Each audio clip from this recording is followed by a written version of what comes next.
अक्सर लोग पूछते हैं सर्जरी के बाद हमें एक्सरसाइजेस क्या करनी चाहिए, स्पेशली जो नी रिप्लेसमेंट सर्जरी होती है। तो जो नी रिप्लेसमेंट सर्जरी होती है और नी को कंट्रोल करने के लिए जो थाई मसल्स होती हैं, आगे हमारी होती हैं क्वाड्रिसेप्स मसल और पीछे होती हैं हमारी हैमस्ट्रिंग मसल्स। तो ये क्वाड्रिसेप्स और हैमस्ट्रिंग के स्ट्रेंथनिंग की एक्सरसाइज की बहुत जरूरत पड़ती है। इसके अलावा अगर मूवमेंट पूरी तरह से आनी है तो मसल की स्ट्रेचिंग भी जरूरी होती है। तो क्वाड्रिसेप्स हैमस्ट्रिंग की स्ट्रेंथनिंग और स्ट्रेचिंग चाहिए। लेकिन जो हमारे बॉडी का सिस्टम है वो एक काइनेटिक चेन के हिसाब से चलता है। दैट मींस कि आपकी जो कोर मसल्स है, बैक, हिप, ये भी स्टेबल अगर रहेगा तभी आपका घुटने में भी दर्द कम रहेगा। तो थोड़ी सी हिप की और बैक की भी एक्सरसाइज होती है, लेकिन मेनली जो एक्सरसाइज होती है वो घुटने की जो क्वाड्रिसेप्स और हैमस्ट्रिंग की स्ट्रेंथनिंग की एक्सरसाइज होती है।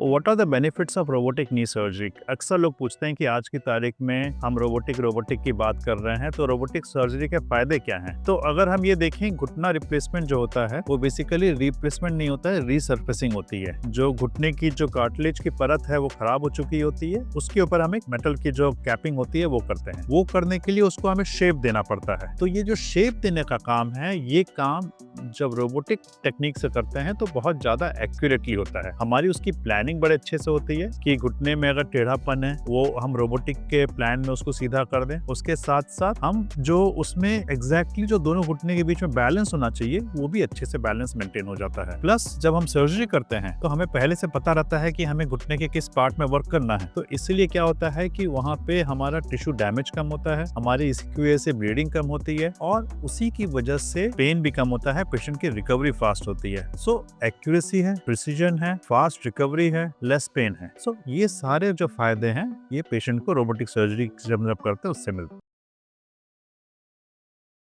नी रिप्लेसमेंट सर्जरी से पहले हमें कौन सी 5 चीजें हमें अपने ध्यान में रखनी चाहिए ताकि हमें उसका रिजल्ट अच्छा आए और सर्जरी के बाद हमें कोई डिसअपॉइंटमेंट ना हो? तो फर्स्ट ऑफ ऑल, आपका सर्जरी के लिए फिजिकल फिट होना बहुत जरूरी है। फिजिकल फिट से क्या मतलब है कि आपका जो ब्लड शुगर है ठीक रहना चाहिए अगर आप डायबिटिक हैं, आपकी kidney function, liver function, cardiac function ये ठीक होने चाहिए और उसके साथ साथ आपकी बोन्स और मसल्स जो हैं उसमें मिनिमम पावर होनी चाहिए ताकि आप रिप्लेसमेंट के बाद भी उसको यूज कर सकें। तो ये तो पहली चीज रही। दूसरी चीज ये है कि सर्जरी के बाद आपको हल्के एक्सरसाइज की जरूरत पड़ेगी। कोई ऐसा लोगों का मानना है कि सर्जरी के बाद बहुत ज्यादा एक्सरसाइज करने की जरूरत पड़ती है, रोज चलना पड़ता है, ऐसी बात नहीं है। लेकिन मसल स्ट्रेंथनिंग के लिए माइल्ड एक्सरसाइजेस करनी जरूरी होती है ताकि आपका अच्छा फंक्शन बना रहे। थर्ड, सर्जरी के बाद आपकी क्वालिटी ऑफ लाइफ में सिग्निफिकेंट चेंजेस आते हैं। जो पेशेंट चल नहीं पा रहे होते हैं वो चलना शुरू कर देते हैं, जो कम चल पा रहे होते हैं वो ज्यादा चलते हैं, सीढ़ियां चढ़ना शुरू कर देते हैं, लंबा चलना शुरू कर देते हैं, बिना दर्द के चलना शुरू कर देते हैं और साथ में अगर आपकी चाल में टेढ़ापन है वो भी सीधा हो जाता है। So it significantly improves your quality of life. Fourth, इस सर्जरी के बाद आप कुछ माइल्ड एक्सरसाइजेस भी कर सकते हैं, जैसे कि वॉकिंग रही, साइकिलिंग रही,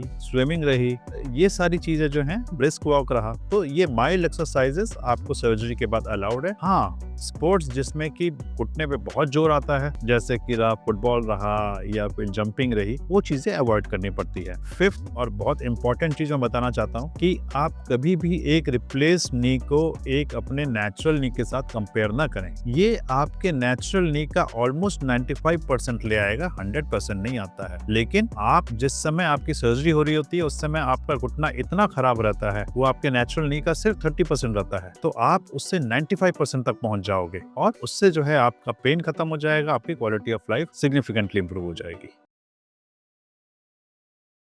So 3 mistakes which has to be avoided after knee replacement surgery, and these are very important things.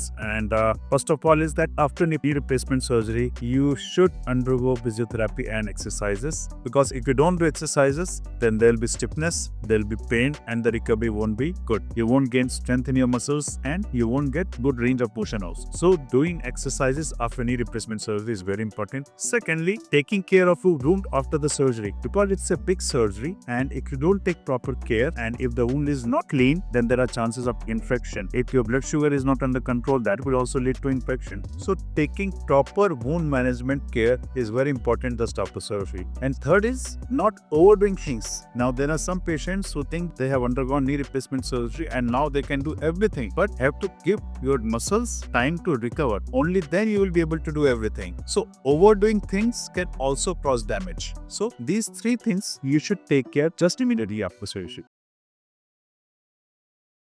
Now what are few myths about robotic knee replacement surgery. अक्सर robotic knee के बारे में ये भ्रांति है कि रोबोट सर्जरी करता है और इसमें कॉम्प्लिकेशन होने के चांसेस ज्यादा रहते हैं। तो इस बात को मैं क्लियर करना चाहता हूँ कि ये रोबोटिक सर्जरी नहीं होती है। This is always robotic assisted surgery. That means surgery surgeon ही कर रहा है, रोबोट की मदद से कर रहा है। रोबोट उसके हाथ में एक एडिशनल टूल है जिससे कि वो पेशेंट का और अच्छे से सर्जरी कर सके। It's never robot which is operating, it's a surgeon who is operating with the help of A robot. तो इसीलिए इसमें कॉम्प्लिकेशन होने के चांसेस बहुत ही कम होते हैं। प्लस इसमें प्लानिंग और एक्यूरेसी इतनी अच्छी रहती है कि इसमें कॉम्प्लिकेशन और इसमें जो इम्प्लांट की प्लेसमेंट है, स्टडीज में पाया गया है कि वो कन्वेंशनल सर्जरी से ज्यादा अच्छी पाई जाती है। तो इसीलिए ये भ्रांति बिल्कुल गलत है कि रोबोटिक सर्जरी में कॉम्प्लिकेशन ज्यादा होते हैं।